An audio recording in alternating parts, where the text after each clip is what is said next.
Hello, Slicey Dicers. This is Brian with another knife video for you. Today we have my most carried knives for June of 2020. This is the very last day of June of 2020.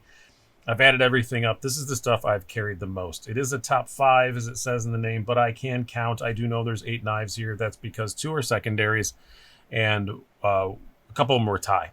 So that's why you have 8 here.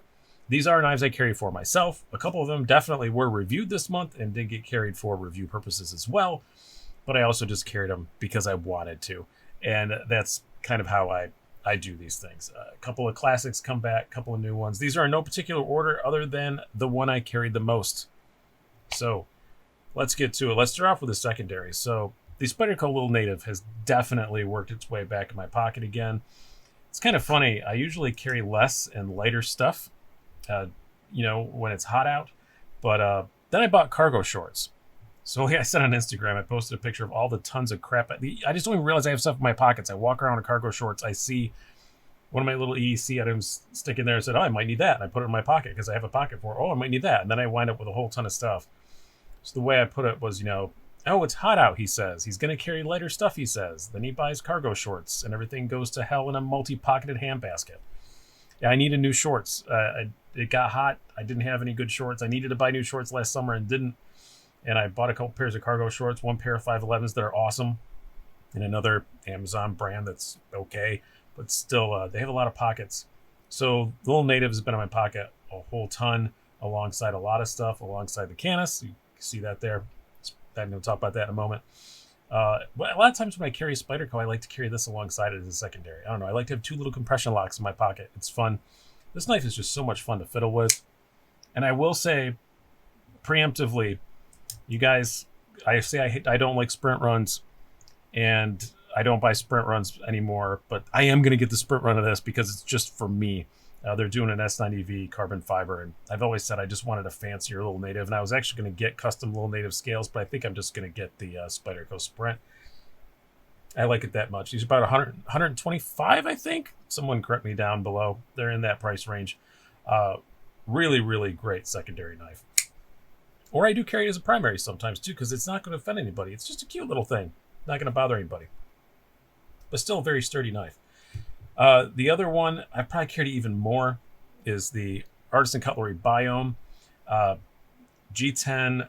It's 12C 27N steel, I do believe. Yeah, 12C 27N steel, about $30. Why this has gotten carried so much, not only is it just a great little knife, I got this Pocket Pen's little slip that they make. This is about $37. Comes with, it doesn't come with the pen, but it comes with a spot to hold the pen. And then this thing just fits in there just so perfectly. This just gets dropped in my pocket a ton. It doesn't get used a lot, but man, I carry it a whole lot. It's just, and this is definitely a knife to hand someone who doesn't know anything about knives. If they have to cut something, they're not going to screw this up. It's just a very simple slip joint. It has a half stop, all that. Nobody's going to mess that up. Now, on to the primaries. Oh, Dylan Mallory design, by the way, and a great dude. Definitely follow him on Instagram as well. The next up would be in the primaries would be the Spyderco Canis. I know some of you guys don't like the way it looks. I don't care. I just really like this. It's also designed to be a tactical knife. I'm not super tactical. I don't care. I just love this thing. It's a really good EDC knife. I love me a Wharncliffe. I love me a big old Wharncliffe. I don't mind this swedge cut in here. It does actually make it cut through stuff pretty good if you're cutting on that path in cardboard. It's become one of my favorite cardboard processing knives, honestly. And that was one thing I thought it would have a hard time with. It does not. I just have to, you can probably hear in the background, a bunch of fans. I had to buy a couple more of those Vornado fans. They come in big, giant, tall boxes. Had to cut all those up. It works fantastically at that. I just really, really, really, really like this thing. McCanns, the designer, it's just a Tai Chung, all the Tai Chung quality you want. Again, a lot of people don't like the peel ply carbon. I like it. I think it looks good, and I think it looks good enough. And I think as far as the level of grippiness I like, it's perfect. I really like it. These are about 180, I believe. S30V steel. I wouldn't mind seeing a little better steel for that price, but still. And it does do all the tactical stuff if you wanted to. It's great in reverse grip, all that stuff, but don't write this off as an EDC knife. It's only a 3.5-inch blade. It's not like a big, giant, ridiculous thing. It's pretty big for a warnie. But yeah, and you still get that really good tip on it. I really, really like the Canis a whole lot. It's one of my, not my biggest surprise of this year, but pretty up there. Hollow grind, slice is great. Just awesome. Next up, you guys may be saying, how could this have possibly made the list? It only came out a week ago. Well, I couldn't tell you, but I got it early. So I've had this for like, yeah, almost the whole month. This is the Benchmade 9400, the automatic version of the 940. So yes, having its channel does have its privileges. Benchmade sent it to me early. So, but I have been carrying it a lot. I couldn't tell anybody about it until a little while ago. But I love a 940, and this is a 940 that does that. How could I not like this? The only thing I don't like about it is that it's green. You guys know I don't like green. I have no problem with the purple backspacer. Honestly, I have no problem with the fact that they chose this color scheme. I talked about it in the review. The reviews to all these will be linked down below if they have one. I think they all do. I get it's the original color scheme. It's an homage. I totally get why they made this the first color. I sincerely hope they make more. If this comes out with a black, I'll be all over it. Love the purple backspacer. Just not a fan of the green. It does have a bug out clip on it, or a mini deep carry clip, I think they call it. Everybody calls it the bug out clip because it's the first knife it appeared on. But I love these on 940s. I think they work really, really well. Works just as well in 9400. Little trivia fact, the 9400 is actually lighter than the 940 by like a skosh, but it is just a tiny bit lighter than the 940. I really, really like this thing. It bangs as good as most of my Protecs, that's saying something, because Protecs are awesome. There's almost always a Protec on. Oh, there is a Protec on here. Never mind, but it's a manual. I was like, oh wait, there's no Protecs here. No, there is one. But yeah, I really love the 9400 a lot. About $230 for one of these. I don't think that's insane when you look at automatic prices. That's right in line with Protec and Microtech and stuff like that. And the action on this is just as good as most of those. So, and the steel S30V is better than a lot of those are. So, can't really complain about that. Next up, a knife I got the same day, but I was allowed to tell you about earlier. This is the Mini Freak, as I just totally screwed that up. S90 Carbon Fiber. $263. I'm still not sure on the price on this one, but I have it, and I do really, really like it. This is probably the knife that I think's gotten used the hardest of all of these, because the just a coincidence, a little quinky-dink, a few of the days that I had it, I really had to actually do some stuff, and I really appreciate the ergos on it. The S90V has held up extremely well. I stropped it once it didn't need it, but I did it anyway just to stay ahead of it, because S90V, like actually sharpening S90V ain't fun. It takes a really long time, and I just didn't want to get into that. So I always make sure on my S90V knives to just keep them nice and stropped, keep them touched up if I have to, just a little touch up to match the angle and everything, because I don't want to sit down and have to really properly sharpen S90V, because like an M390 sharpening that would take you 40 minutes, this is going to take 2 hours, and I don't want to deal with that. So I'm very cautious with the edge on it. But it does hold an edge for a really long time. You don't have to do it often, but when you do, it takes a hot minute. But yeah, I'm really liking this. I love the look of it. I like the little pops of red against the carbon. This is a really great knife, but $263, yeah, I'm not going to disagree with the people who say it's a big ask. It definitely is a big ask. Next up, a classic that's come back. I got a Neutron Back, and yes, I do carry it a whole lot. I was kind of more into the Atom for a while. Still kind of am, I guess. Gun to the head, I had to choose one TRM. I'd probably still choose the Atom. But I'm very happy to have a Neutron Back. I got it with some neutral colored scales that I could dye. I've showed the dye job on one of them. I wasn't really happy with how they came out. But then Match Anderson on Facebook, you can look up Match Anderson. You can find him. I just have to say his name in that voice. He sounds like an action hero. He makes these amazing wood scales for, I believe these are Bacote. Whatever they are, they look great. He gave me a bunch of choices. They were very reasonably priced. I think they're like $80. And they just look fantastic. And I'm happy to say I also have a bronze pocket clip and bronze standoffs coming from another guy on Facebook.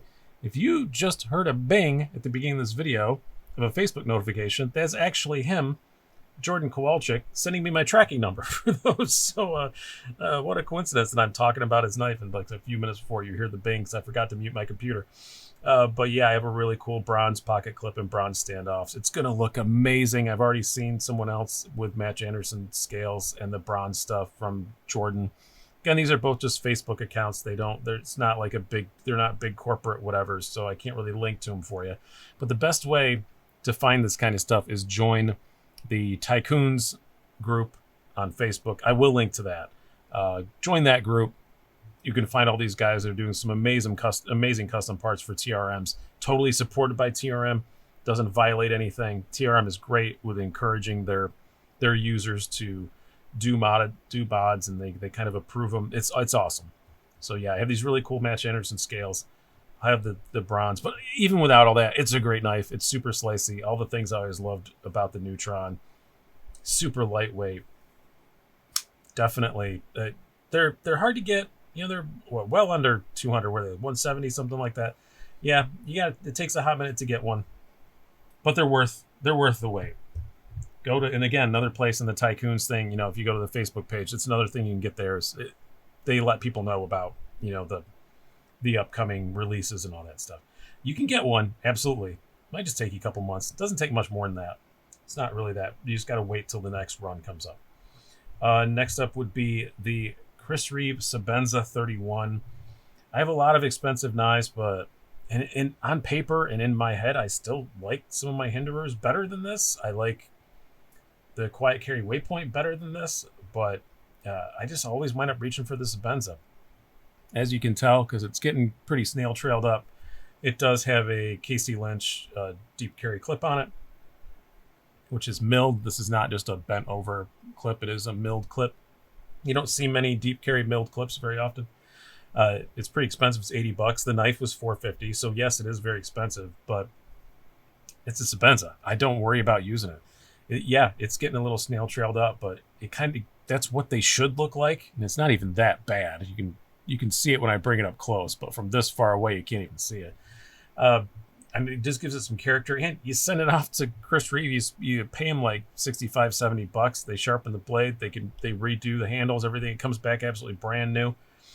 So I don't worry about it. And I think the reason why I carry this a whole lot is not just that it's a great knife. It is a great knife. And I do think all the improvements to the 31 were good ideas. I do like it better than the 21. But it's just that I call it stupid man brain. You know, I've probably said this before in a video, but it's just, I know I have a Sebenza in my pocket, and it's just kind of cool. Even if I'm not going to run into a knife person, nobody else is going to know, but I don't know. This is just a legend, and it's just kind of cool to know I have it in my pocket. It's a legend. It costs a little bit. Just makes me feel good about myself, makes me happy. So I do carry it a whole lot. So obviously the last one left is the one I've carried the most, and it wasn't even close. This is the Protec Malibu. I adore this thing. It is a Protec, but it's not an automatic. It's just a button lock manual, and perfect size, perfect weight. This is the Wharncliffe blade. The reverse Tantos are coming out now. I am going to get one of those to review, but I think I'm probably still going to wind up keeping this one. We'll see when I get it, but deep carry clip. It comes in blue as well right now. I got the black, and it's just a great knife. It's so fun and fidgety. I already said in the last month, the last month's update, that this was probably going to be in this one. Yeah, because I just hadn't had it long enough, or it would have been in the May one. Just the action is perfect. It still has a hint of button stick, but not enough that bothers me at all. And they said some of that was intentional. It's very drop shutty now. Just an awesome knife. This is the second one that came off the production line. So I'm eager to see the reverse Tanto when I get to see if it has that button stick or not. I kind of suspect that it will still have at least that much, but we'll see. But anyway, awesome knife. About $200. Well worth it. 20 CV steel, aluminum handles. It's Protec, made in the USA. Amazing company, amazing people. So hope you guys have enjoyed this. That is the wrap. These are all the things I've been carrying the most. Look for another one the last day of July. Unless the aliens finally come and take us away from the hell that we live in. That was dark. Hope you guys enjoyed this. I've been Brian. Have a good one.